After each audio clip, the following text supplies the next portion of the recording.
Hey guys, it's Tyrone here, and it's been a while since I did a This Movie Exists for Countdown, so this time I thought I'd delve into the recently released family comedy, Playing with Fire, starring John Cena, John Leguizamo, and Keegan-Michael Key. Now, I love John Cena. He can be in whatever bad comedy he wants to, and he is always a shining light. He just has really great comedic chops. He's brilliant in train wrecks. Mark Wahlberg's like 150 pounds. I'm 250 lean. I look like Mark Wahlberg ate Mark Wahlberg. So when I saw the trailer for this, I thought, hey, it'll probably be dumb, but they've got a decent cast, but boy was I wrong. Instead, we got a horrible mess of a comedy with fart, poop, and pee jokes, mixed in with themes of being an orphan and parenthood, as well as a strange romantic subplot and tons of shameless product placement. So let's get to why this is a terrible film and also a stupid kids movie. So we open up saying that this is a Nickelodeon film.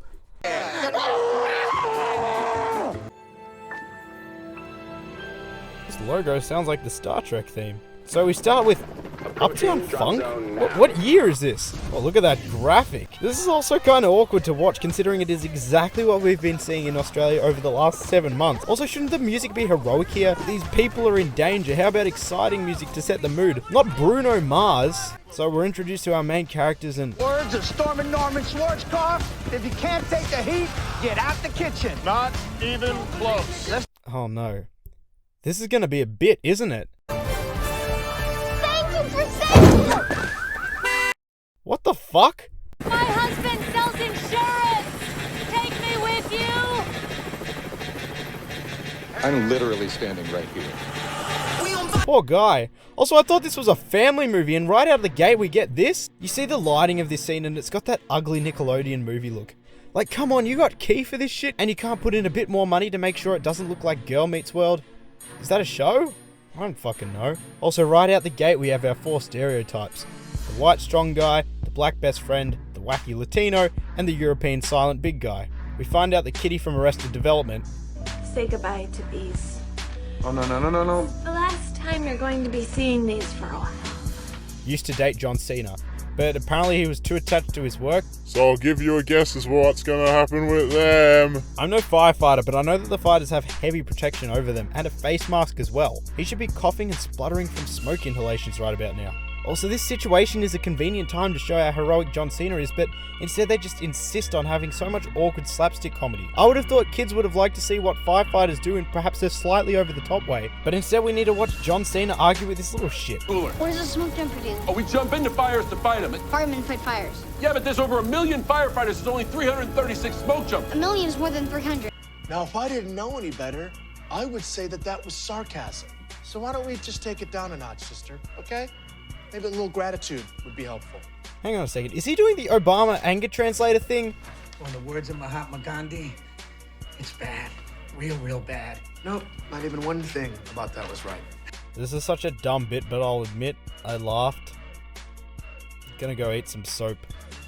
Why does it have to be fighting the fires? Can it just be containing it or resolving it? Did she just pull a Rose Tico with that line? So what the fuck's up with this cut? And then basically Key just gets ready to let his dog maul these children. Then Jake gets a promotion, starts to dance like a weirdo. He does the you can't see me hand thing. Also, I'm not sure if I'm laughing at this movie ironically or at the fact that these somewhat respected actors are just embarrassing themselves. I gotta ask, who is this movie made for? It has weird relationship drama mixed with strange slapstick comedy.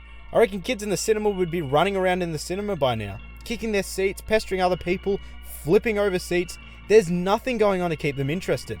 It's like a kid show just with a bigger budget and 4 big actors. Apart from that, it's just shit.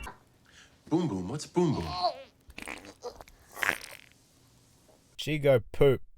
Do I laugh now, mummy? Oh, that's a spicy meatball.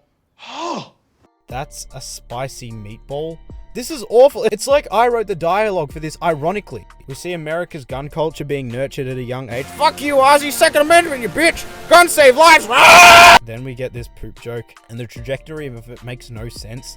That means the poop would have to have stayed as solid, then work its way up the sleeve, making its way into the mask, which wouldn't be possible from there because the mask is sealed, but it sneaks in there and then explodes in John Cena's mask. It's a miracle poop. Hang on. This girl killed JFK!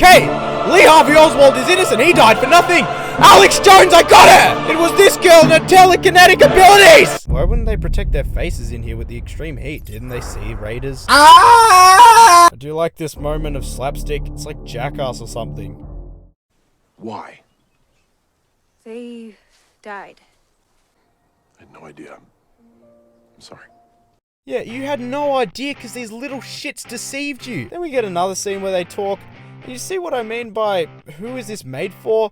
These kids have got dead parents and they're running away from the family in the same movie where a little girl poops in the mark. Then they make a Predator reference and John Cena makes a gifable face here. But to be honest, he's pretty genuine and sweet. It's good for a kid's movie. But then you think about it for a second and remember that their parents are dead and so is John Cena's. Are you having fun yet, kids? My mouth is on fire. My mouth is dirty. My grandma always said, never touch your face when... Oh, John Leguizamo. Back to shirtless John Cena. He's doing it for the kids. Or the depressed mothers who decided to take their kid to the cheap spit the dummy session of playing on fire. This is so awkward and not in a funny way. And then it turns into the goddamn emoji movie. Also, what happened to the firefighting in this movie? Do you think the kids want to watch this emotional junk? A barbecue. Look at them. Oh, I sure hope they have a beautiful romance and live happily ever after like Romeo and Juliet. Get it? Because he was in that shitty movie. Also, just make Key gay. It's like Ewan McGregor in Birds of Prey. They're so wishy-washy because they want to be progressive, but then you get those people who are like, it's against God's law, and the people who are like, SJW propaganda is ruining the Playing with Fire franchise. Hashtag boycott Playing with Fire 2. Handle the heat. Post Malone. Can't let your more. Wu Clang Clan. Little Pump. Okay. yeah, because this kid knows who Post Malone and Little Pump are. John Cena starts playing piano. I fell into a burning ring of fire. Dude, read the room. Also, I was fully expecting him to go into Great Balls of Fire here. What a wasted opportunity. Will the big guy learn to love his new family that's been thrust upon him? What do you think? One day there was a fire on the mountain, and the Yeti went to go fight the fire, and he got distracted. Never made it back. John, I don't think the target audience for this is going to get it at all. Why is there a fire in the snow? Don't Yetis live in the snow? Stop asking logical questions! Also, with a shot like this, it's best to keep the camera rolling. Do what you need around it. It's just obvious that they cut, readjust, and then try to put everything back in place for the next take, but all of it's just a little off. So then they wake up and they got the little girl. Product placement. Yeah! With the music right now, it's like so unbelievably whimsical and over the top. It feels like they should be celebrating defeating the goddamn Empire. God, do I love copious amounts of product placement. Also, why am I learning more about My Little Pony than the actual firefighting? Wait, is he going to say his first words? I wonder what he's going to say.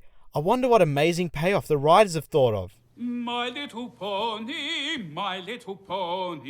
what is friendship all about? Fuck! Also, there's like 15 minutes left in this film and it hasn't been building to any conflict at all.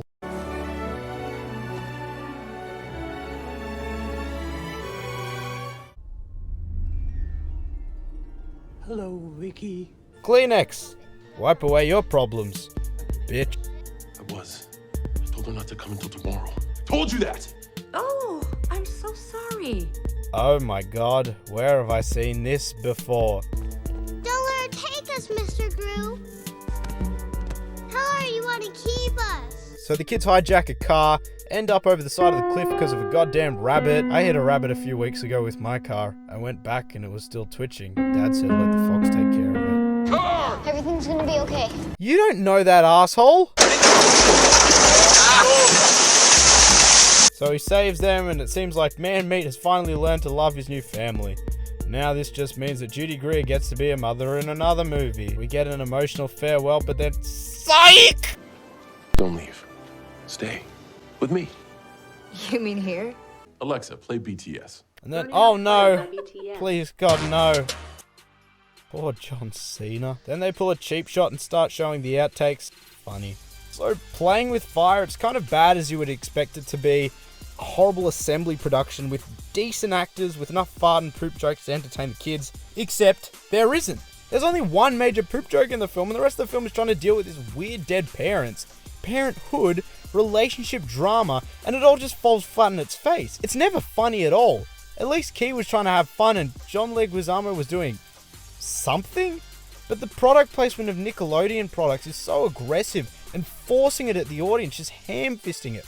I was honestly speechless at times. John Cena is whatever. I still don't think he's quite yet leading man material, but hopefully I guess the Fast and Furious films are where he can break through much like The Rock did. Actually, just a weird side note, I don't mind the soundtrack at all. It's obvious that a decent amount of effort was put in, and it's just a shame that nothing happens in the film where it can really punctuate moments well. But yeah, that was Playing with Fire, and this movie exists. So thanks for watching, guys. I'm currently in the editing stage of my Star Wars fanfic, so hopefully that will be up soon. So please subscribe to stay updated for that. Please like and share, and until next time, bye!